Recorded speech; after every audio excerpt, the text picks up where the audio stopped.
Vous me menacez. En effet. Très mauvaise idée.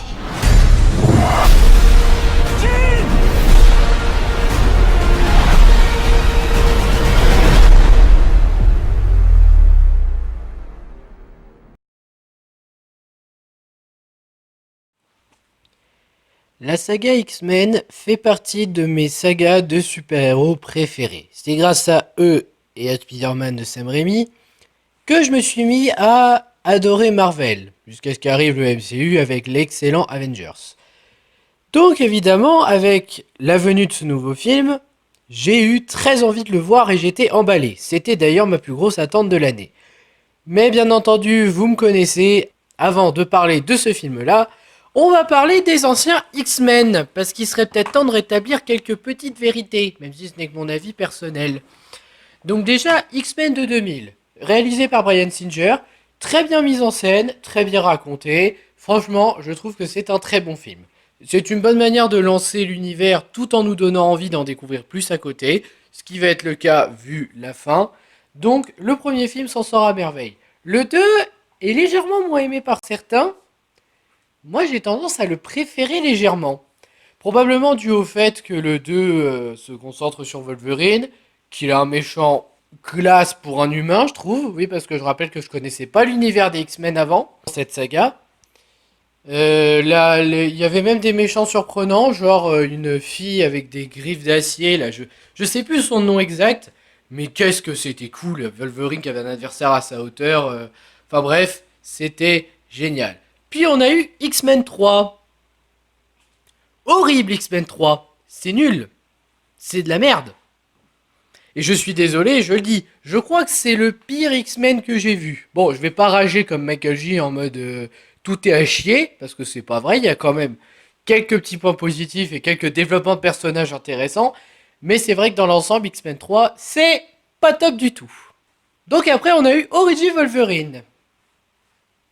C'était pas génial non plus. Je le préfère légèrement au 3 parce qu'au moins lui, il m'a offert des combats de qualité avec de bonnes chorégraphies. Mais à part ça, j'avoue que Origin Wolverine, c'est pas un bon film. Et non, je vais pas rager sur Deadpool, c'est pas le vrai Deadpool, parce que déjà, c'est bon, faut apprendre à tourner la page, même si je suis d'accord que ce Deadpool était à chier. Et ensuite, le Deadpool caca boudin qu'on a, qui fait que des blagues de cul en particulier, il est pas mauvais, mais bon, faudrait faire autre chose que des blagues de cul, mon enfant. Hein. Que bon, j'aime bien Ryan Reynolds, mais maintenant ça lui a collé à la peau. Enfin bref, on va oublier. Ensuite, on a eu les préquels, donc là, on se concentre sur le passé. Le premier dans le passé étant le commencement, qui est un préquel magnifique. Je ne vois pas ce que je pourrais dire de mal sur ce préquel. Ce préquel est bon, ce préquel est excellent, il y a tout pour me plaire. Pourquoi Magneto est devenu méchant? Même le symbolisme du casque et plein de trucs. Le jeu d'acteur est excellent. Purée, James McAvoy. J'adore ce mec. Même dans les films de merde ou des films médiocres, il arrive à jouer parfaitement. Enfin, très bien et à s'investir dans le rôle. Jennifer Lawrence, bien sûr, en mystique, c'est aussi une très bonne idée. Enfin voilà, il y avait tout pour plaire dans ce film. Même le méchant, en fait. Bon, le méchant, j'avoue que j'ai pas un très grand souvenir, comparé aux autres. Mais il faut quand même avouer que c'était intéressant. D'abord, on a le combat de l'immortel de Wolverine, qui était divertissant. Il était vraiment sympa sur pas mal de points, mais par contre, les scènes de baston avec la caméra qui est en permanence en mouvement, moi j'aime pas du tout. Et surtout, le film est prévisible. Je suis pas le seul à avoir deviné qui était le méchant, par exemple. Mais bon, regardez le film si vous ne l'avez pas vu, il reste assez cool malgré tout. Ensuite, on en vient donc à Days of Future Past, qui se passe après toute la saga et en même temps après le commencement. D'ailleurs, je vais parler des incohérences parce qu'il y en a qui disent il y a des incohérences. Oui, bon, on va en parler après.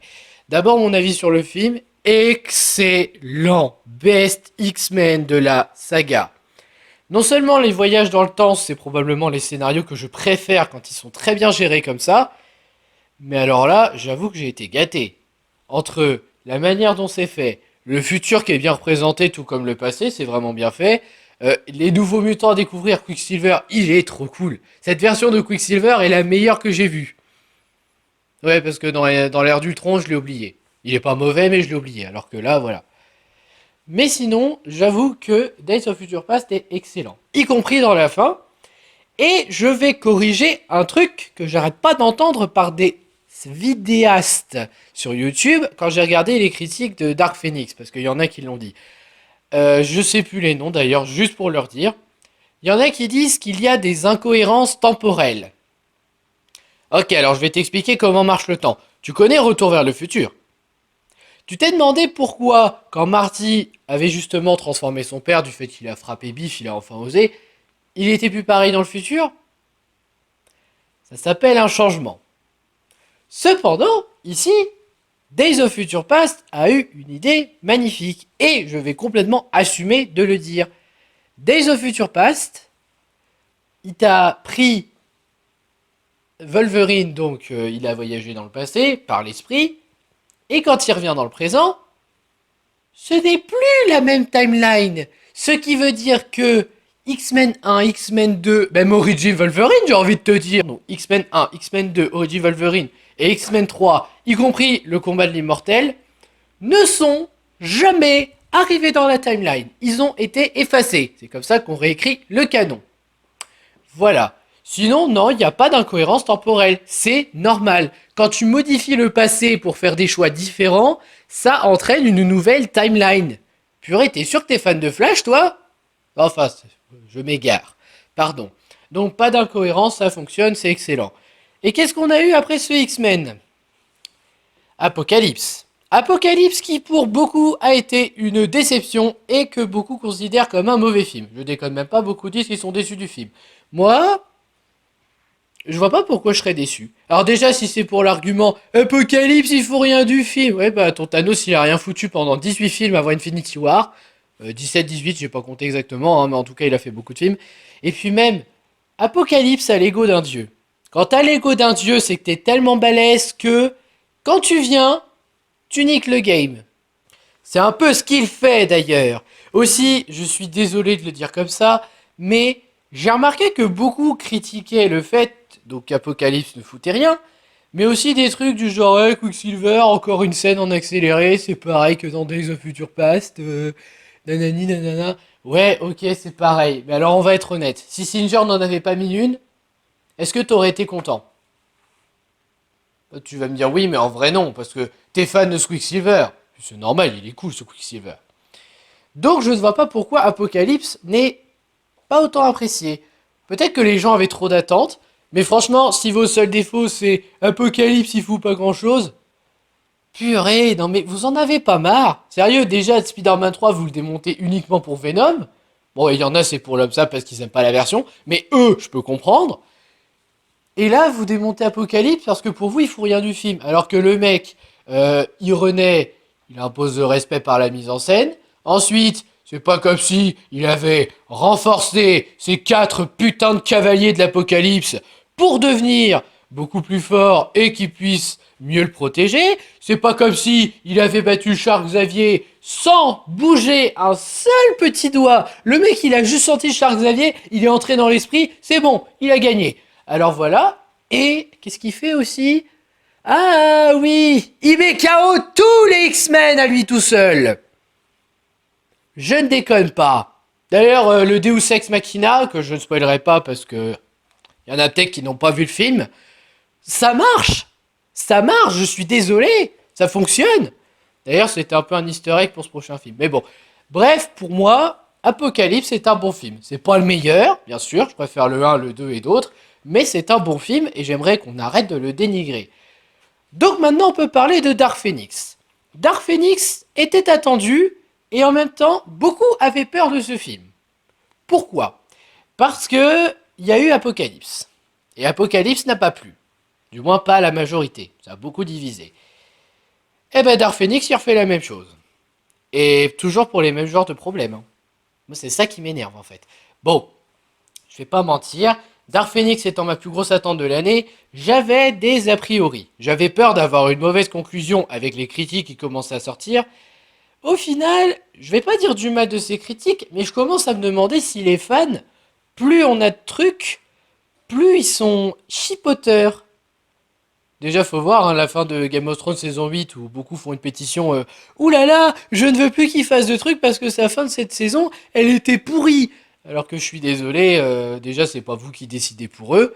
Et ensuite, c'est pas parce que vous avez eu 7 excellentes saisons et que la 8 est moins bonne que c'est forcément de la merde.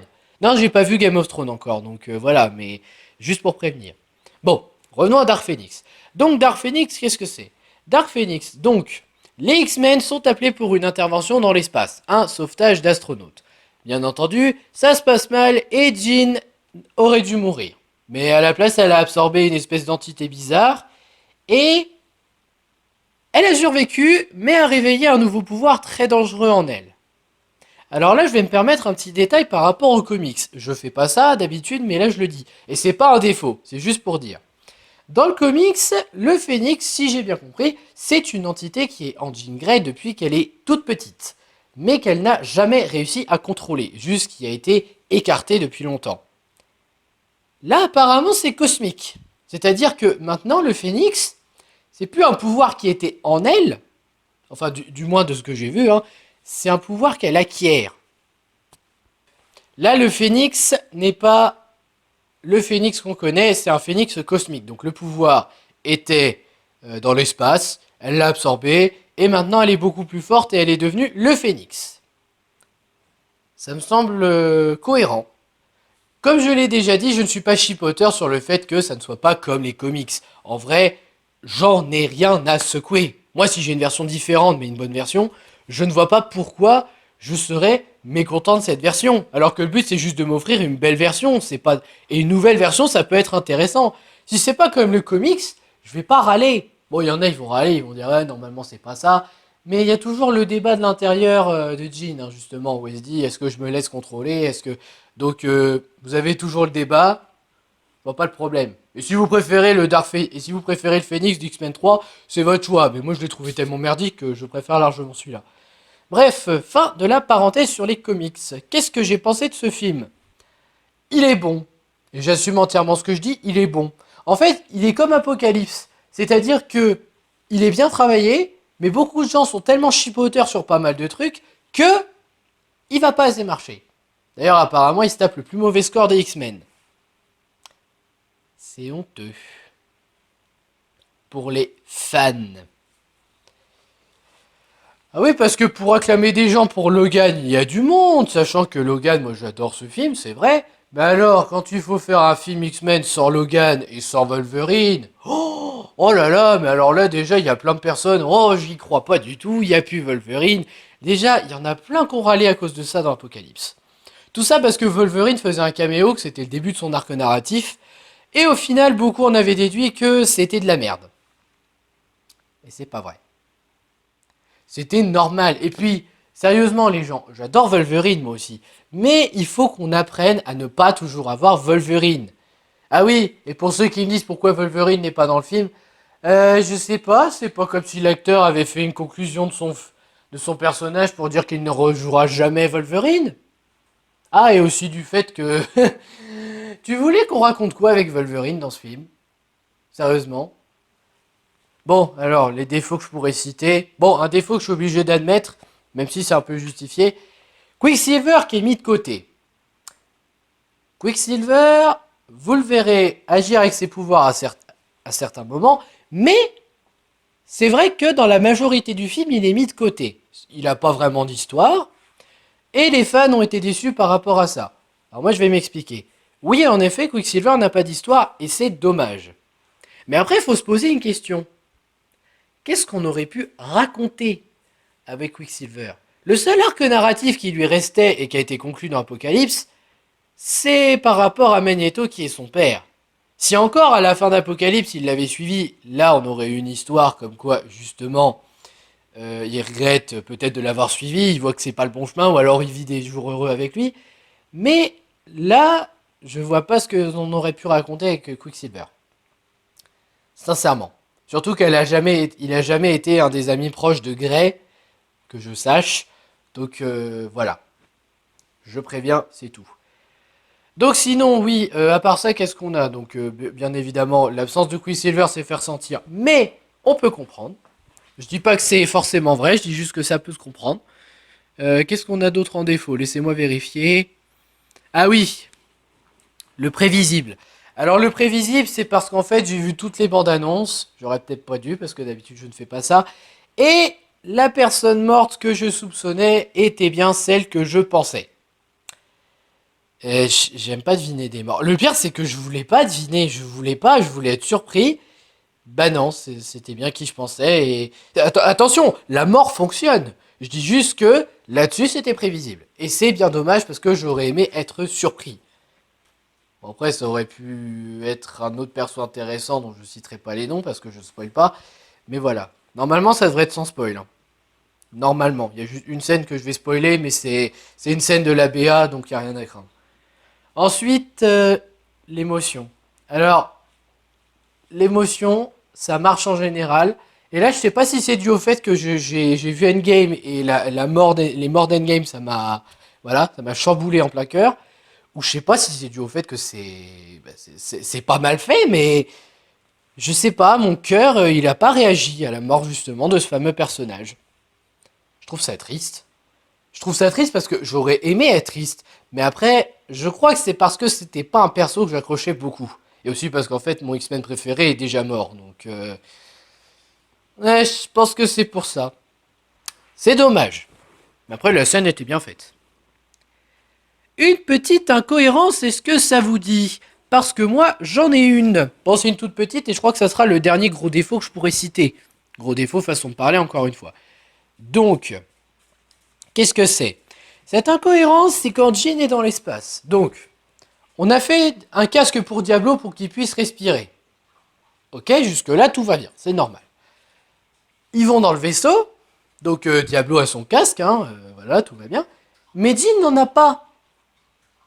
Et elle arrive à respirer. Alors, c'est vrai que Tornade a consolidé les ouvertures, si je peux dire, mais elle ne pouvait pas les fermer complètement. Elle ne pouvait que diminuer la pression. Donc peut-être qu'elle a un petit temps de respiration, je sais pas.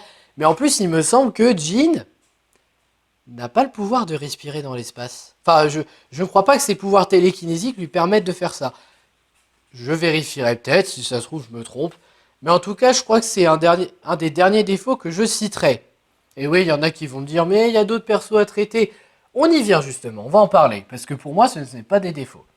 Donc le négatif, j'ai tout dit, passons au positif. Les personnages. Bon, Charles Xavier est toujours pareil, hein, sauf que là, il a le dilemme du maintenir la paix avec le peuple et en même temps protéger ses mutants. C'est très difficile. Faut dire en même temps, hein, le temps et tout ce qu'il a perdu. Voilà, moi je pense qu'on peut comprendre quand on se met à sa place, hein. Tout comme Magneto. Magneto vit ses jours paisibles maintenant, mais quand on voit qu'il repète un plomb, bah, mettez-vous à sa place. On comprend le pourquoi quand on se met à sa place. C'est quand même pas compliqué, je suis désolé. Donc ces deux persos-là, ça va. Et j'avoue que l'alchimie est moins forte, mais fonctionne toujours.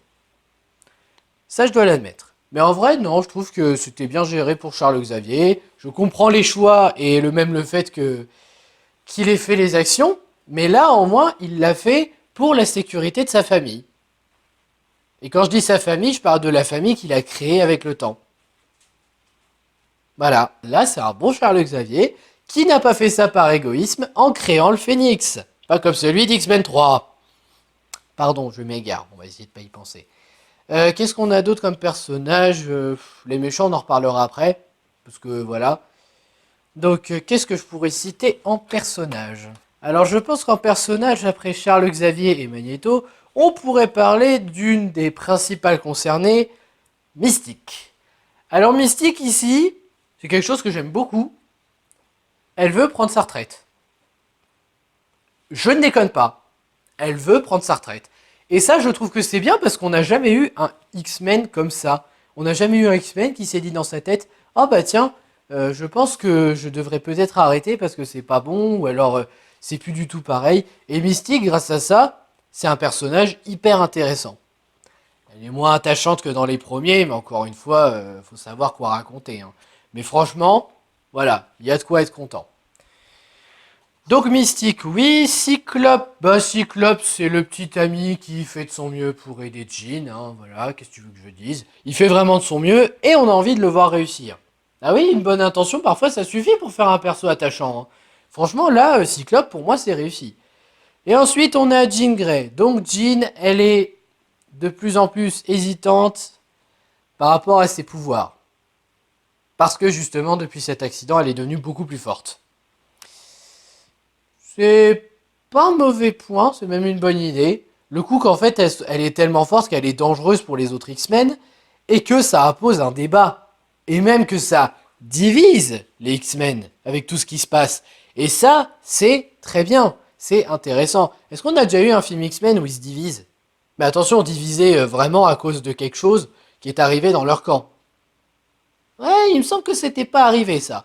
Donc franchement là-dessus, moi je dis oui, je dis que c'est vraiment pas mal, voilà, et je l'assume. Mais franchement, oui, elle est assez bien traitée dans ce film. Ah, et au passage, le jeu d'acteur, oui, Sophie Turner sait jouer. Je comprends pas toutes ces personnes qui disent c'est pas joué, elle a pas d'émotion. Dans Game of Thrones, les persos n'ont pas d'émotion. Donc c'est un peu normal. Et ici, elle arrive à jouer de l'émotion quand il y a de l'émotion. C'est pas une mauvaise actrice. Franchement, je comprends pas les gens qui la critiquent comme ça maintenant, hein. Bon, à part ça, qu'est-ce qui reste en personnage? Ah, bah là on va parler des persos qui... Ah non, il y en a encore un. Hank. Alors Hank ici, ce que j'aime bien, c'est qu'il a le dilemme entre son amitié avec Charles Xavier et son amour pour Raven. Oui, parce qu'ils sont officiellement ensemble là. Maintenant, ça se voyait un peu depuis Apocalypse et même Days of Future Past, j'ai envie de te dire. Si vous avez vu la Director's Cut que je vous recommande. Donc, Hank va prendre des mauvaises décisions. Mais des décisions compréhensibles en fait. C'est pas des décisions pour se faire plaisir en mode oh là là, que c'est beau. Non, non, c'est vraiment des décisions que tu comprends quand tu te mets à la place de la personne. Et puis même, une menace comme ça au sein de la même équipe, c'était obligé que ça se termine d'une manière horrible, ou du moins que ça divise le camp. Et ça, c'est réussi. Donc Hank, non, je valide. On comprend les choix, le pourquoi il fait ça. Même à la fin, sa décision, c'est compréhensible. D'ailleurs, ça explique aussi pourquoi maintenant il est le professeur. Oui, parce qu'à la base, Hank, il est professeur dans les X-Men. D'ailleurs, ça a été repris dans Days of Future Past, dans la scène future. Il est vraiment professeur de l'école. Donc voilà, ça fonctionne, ça fait plaisir, c'est ça. Maintenant, on va parler des persos que vous pouvez trouver inutiles, mais je vais expliquer pourquoi moi je les trouve pas si inutiles. Donc, d'abord, Tornade.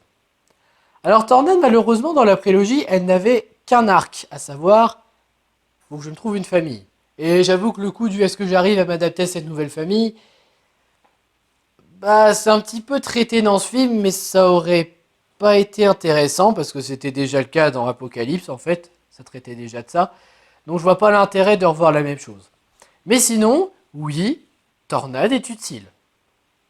Tout comme Diablo.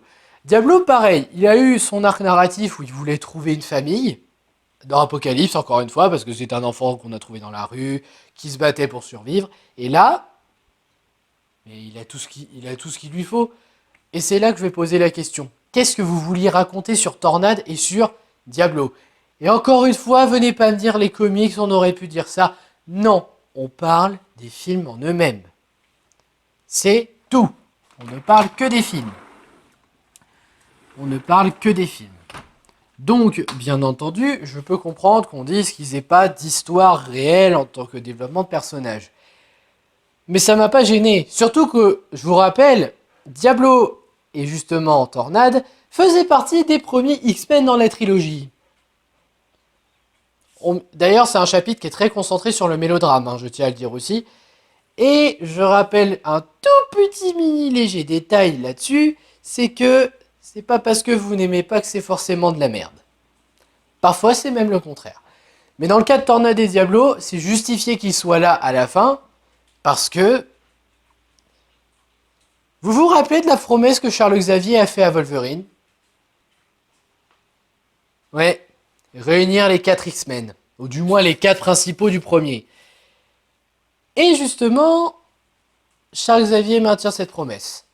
Tornade est une amie de Scott et de Jean. Alors bien entendu qu'elle va les aider, ils font partie de la même famille. Et Diablo, c'est pareil, il fait partie de cette famille. Alors oui, il n'a pas le même impact émotionnel que nos 4 principaux, mais il fait partie de cette famille. Et puis merde, déjà dans X-Men 2, je le trouvais génial, et je ne comprenais pas pourquoi il n'avait pas accepté de rester dans les X-Men. Non, j'irai pas jouer aux jeux vidéo, faut pas déconner non plus. Donc voilà. Mais en vrai, non, Diablo et Tornade, ils ont des raisons d'être ici. Raison sentimentale, raison d'aider aussi, parce que je rappelle que ce sont les X-Men. Les X-Men, ça laisse jamais personne dans le besoin. Enfin voilà. Enfin, dans les personnages, il y en a qui vont me dire que les nouveaux alliés de Magneto ne sont pas si, ils sont introduits, mais ils ne sont pas développés. On ne sait pas qui c'est, on ne sait pas pourquoi ils sont là. Et là, j'ai envie de te dire, qu'est-ce qu'on en a à faire? Ils sont pas présentés en tant que personnages, ils sont présentés en tant que soldats de Magneto. Donc, je ne vois pas le problème. Là où le 3 avait introduit des personnages en mode oh là là, ils sont attachants les méchants, alors qu'en vrai ça servait à rien, c'était juste des soldats qui allaient crever. D'ailleurs, c'est le cas. Je suis désolé. Là, c'est des vrais soldats qu'ils assument. C'est tout. On n'a pas besoin de savoir leur nom. Qu'est-ce qu'ils foutent là? Qu'est-ce qu'ils foutent là? C'est un peu normal. Hein. Magneto, excuse-moi, il fait une île où tous les mutants peuvent venir et être heureux. Oh, bah je me demande ce qu'ils font là. C'est bizarre. Et pourquoi ils aident Magneto? Oh, bah peut-être pour le fait que il leur a donné un toit. Je sais pas, moi je me sers de mon imagination. Hein, ça aide aussi pour le spectateur. Plutôt que de vouloir tout expliquer. Bon, à part ça, qu'est-ce qu'on peut dire de bien? Donc l'histoire, j'en ai déjà parlé, c'est pas mal, même si ça aurait pu être mieux, c'est vrai. Euh, la fin, on en reparlera tout à l'heure, parce qu'il y en a qui vont me dire que ça crée une incohérence, pas du tout. Jeu d'acteur, oui, les acteurs jouent bien. Je dis pas qu'ils sont parfaits, par exemple, l'acteur qui joue Scott, on n'arrive pas trop à voir ses émotions. En même temps, Scott, on voit pas les yeux, donc c'est normal. Mais à part ça, non, ils s'en sortent bien. Et Sophie Turner joue bien Jean Grey. Voilà. Bon, sinon, on va parler un peu des méchants. Avec Vuk, je crois, elle s'appelle, j'ai pas retenu le nom exact. Moi, je les appelle les aliens, parce que c'est ce qu'ils sont. Les aliens veulent le pouvoir du phénix pour ressusciter leur race. Oui, moi je veux bien. Moi je veux bien parce que les aliens, t'en as qui peuvent être amicaux, comme on a vu dans Captain Marvel, et t'en as qui peuvent être des connards finis qui sont prêts à sacrifier la Terre pour récupérer leur peuple. Ils s'en foutent, c'est de la chair à canon. Bah là c'est ça. Après c'est vrai que Vuk n'est pas vraiment élaborée comme une méchante principale, oui je dis méchante parce que c'est Jessica Chastain qui la joue après tout, mais c'est pas si gênant que ça. Ah si un petit peu parce que je m'attendais à ce qu'elle soit la plus forte du groupe ou quelque chose, mais non elle est juste celle qui s'approche de Jean et qui essaye de récupérer son pouvoir. Ouais, ok, je peux comprendre la déception des méchants ici. C'est vrai qu'on a eu largement mieux avant. Je confirme. Mais ça reste quand même assez cool, j'ai bien aimé. Enfin, ce sont des méchants qui pour moi passent. Ils sont pas parfaits, bien sûr. Mais le coup d'avoir des aliens qui veulent détruire la Terre en se servant du Phénix, c'est pas une mauvaise idée. Surtout qu'à la base, le Phénix, elle affronte un culte qui veut se servir de ses pouvoirs pour détruire la Terre. Ah, mais c'est peut-être pour ça que vous aimez pas cette révélation. Bon après c'est vrai qu'ils sont introduits un peu rapidement et qu'on les laisse un peu de côté. Parce qu'il n'y a pas grand chose à savoir. On comprend pourquoi ils font ça, c'est le principal. Voilà, ce sont des méchants qui passent. Je peux pas dire mieux. Sinon on a quoi qui est bon? La mise en scène. Alors la mise en scène, elle me faisait peur. Parce que Bryan Singer a une mise en scène très maîtrisée et que Matthew Vaughn aussi. Et là, c'était un premier réel. C'est-à-dire qu'avant, il faisait producteur scénariste, ce qui est déjà bien. Mais là, c'était sa première réalisation. Ah bah ça va, il a fait une mise en scène plutôt correcte. Hein. Je dis pas qu'elle est excellente, mais cette mise en scène, elle a réussi à me faire comprendre certaines choses sans avoir besoin de voir les dialogues. Et elle renforce certaines situations correctement. Bon, on va dire que c'est une mise en scène classique, mais c'est une mise en scène qui fonctionne et ça fait plaisir. Les décors sont plutôt pas mal, hein, c'est toujours travaillé là-dessus. Bon, en même temps, un film X-Men avec des mauvais décors, c'est pas encore vu. Les effets spéciaux sont travaillés aussi. Il y a peut-être un ou deux moments qui feront faux, mais ça m'a pas trop dérangé. Les musiques sont bien. Je vois pas votre souci avec les musiques. Parce que j'en ai vu pas mal qui disaient, ouais, les musiques... Enfin, pas mal, une ou deux critiques, qui disaient que les musiques, on était en dessous des films d'avant et tout. Et je me suis dit, peut-être, mais Hans Zimmer, là, il a quand même géré. Ce sont des bonnes musiques à écouter, mais ce sont aussi des musiques qui arrivent à te raconter ce qui se passe. C'est comme ça qu'on fait des bonnes musiques. En étant bonne à écouter et en racontant ce qui se passe à l'écran sans avoir besoin de tout savoir là-dessus. Voilà. Bon, pour finir, je dirais que le symbolisme est pas mal. Alors le symbolisme, ça se voit surtout dans certaines scènes, comme ce que représente le phénix en lui-même en fonction du camp, ou certaines scènes que je ne spoilerai pas, mais disons que ça concerne le casque de Magneto. Et en vrai, ça raconte quelque chose d'intéressant. Je vous assure. Et bien entendu, les costumes, ça va, c'est de qualité. Et j'avoue que j'aime bien le costume de Jean Grey quand elle est en phénix. C'est un détail, hein, mais c'est cool. Donc sinon, la fin, oui, il fallait en revenir. Donc là, ça va être le spoil, mais un spoil rapide. Et là, ça va être une défense. Ça va être une défense. Donc, à la fin du film, là, on est en train de voir, hein, bien entendu, on se rend compte que Charles Xavier a pris sa retraite, que Hank est devenu le directeur de l'école. On ne sait pas ce qu'est devenu Magneto, mais il a perdu son casque. Son casque est détruit. Et enfin, petit rappel, hein, juste pour finir, le Phénix, on le croit mort. Enfin, il est dans l'espace, on voit un petit caméo. Voilà quoi. Alors cette fin a été détestée parce que pour eux c'est direct incohérence avec la scène future de Days of Future Past. Normalement il y a Wolverine, il y a Malicia, il y a tout ça. Et c'est là que je vais vous montrer quelque chose. Est-ce qu'on sait combien de temps s'est écoulé entre Days of Future Past, la scène du futur, et ce film-là? La fin, ici. Voilà. Surtout que je rappelle aussi, Jean n'est pas morte. Et à la base, ça devait être une trilogie. Donc en fait, je pense qu'à la base, cette trilogie devait ramener Phoenix sur Terre, faire en sorte que Charles Xavier redevienne le directeur de l'école par nécessité, Hank étant redevenu un professeur principal, moi je le dis comme ça, hein, parce que ça marche mieux, et Wolverine ayant enfin rejoint les X-Men. La fin fonctionne. Et c'est pour ça, en fait, le temps qui s'écoule entre Dark Phoenix et Days of Future Past, la scène future, c'est à vous de créer la version de l'histoire maintenant.